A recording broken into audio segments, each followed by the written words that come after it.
نحمده ونصلي على رسوله الكريم اما بعد فاعوذ بالله من الشیطان الرجیم بسم اللہ الرحمن الرحیم۔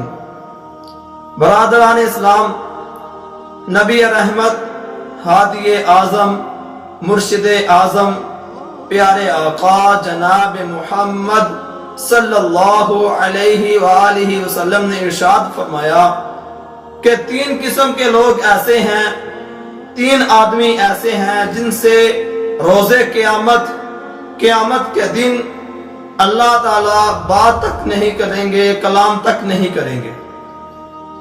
وہ تین آدمی کون سے ہیں؟ پیارے آقا علیہ السلام نے فرمایا، نمبر ایک، پہلا آدمی وہ جو جھوٹی قسم اٹھا کے اپنا سامان بیچتا ہو۔ یعنی اگر کوئی بندہ تجارت کرتا ہے، کوئی بھی کام کرتا ہے، دکان پہ کام کرتا ہے، اپنا کاروبار ہے انسان کا، اور وہ جھوٹی قسم اٹھاتا ہے اپنے سامان کو بیچنے کے لیے، ایسے انسان سے اللہ تعالیٰ ناراض ہے، اس سے روز قیامت اللہ تعالیٰ بات نہیں کریں گے، کلام تک نہیں کریں گے۔ اور نمبر دو، وہ آدمی جس سے اللہ تعالیٰ روز قیامت بات تک نہیں کریں گے، نبی علیہ السلام نے فرمایا، وہ آدمی جو کسی غریب کی، کسی انسان کی مدد کرے اور بعد میں اسے اس چیز کا تانا دے، کسی کے اوپر احسان کرے، اس کو تانا دے، ایسے انسان کو اللہ تعالیٰ پسند نہیں کرتے۔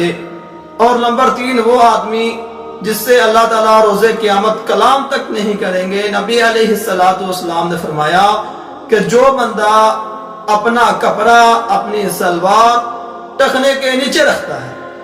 تو میرے محترم بھائیوں، دیکھیں کیا یہ تین کام ہمارے اندر تو نہیں آ گئے؟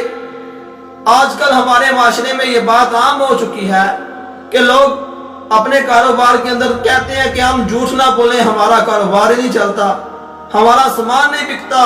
نہ میرے محترم بھائیوں، یہ بالکل غلط بات ہے۔ نبی علیہ السلام نے فرما دیا کہ جھوٹی قسم نہیں کھانی تو نہیں کھانی، یہ ہمارے اوپر فرض ہے، جو ہمارے نبی نے کہہ دیا ہم اس بات کو مانیں۔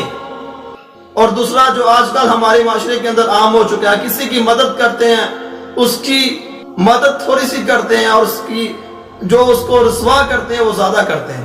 کسی کی مدد کرتے ہیں، کوئی سیلفی بنا رہا ہے، کوئی ویڈیو بنا رہا ہے۔ نہ میرے محترم بھائیوں، نبی علیہ السلام کی حدیث ہے کہ تم جب صدقہ کرو اپنے دائیں ہاتھ سے کرو اور بائیں ہاتھ کو پتہ بھی نہ چلنے دو۔ لیکن ہمارے ہاں ہم نے لوگوں کو دکھانے کے لیے صدقہ کرنا شروع کر دیا، لوگوں کے اندر اپنا نام اونچا کرنے کے لیے لوگوں کی مدد کرتے ہیں۔ تو میرے بھائیوں، تیسرا جو پوائنٹ ہے، اپنی سلوار کو ہم ٹخنوں کے نیچے رکھتے ہیں۔ میرے محترم بھائیوں، یہ بہت ہی بڑا گناہ ہے۔ نبی علیہ السلام کی حدیث ہے کہ جو بندہ اپنی سلوار، اپنا کپڑا ٹخنوں کے نیچے رکھتا ہے، اس کو سب سے معمولی عذاب یہ ہوگا، سب سے چھوٹا عذاب یہ ہوگا کہ قیامت کے دن اس کو جہنم کے اندر سے ایک جوتا بنایا جائے گا، ایک جوتی اس کے پاؤں میں ڈال دی جائے گی، جس کی شدت یہ ہوگی کہ اس کا دماغ ایسے کھولے گا جیسے ہڈیاں کے اندر ہڈی کھولتی۔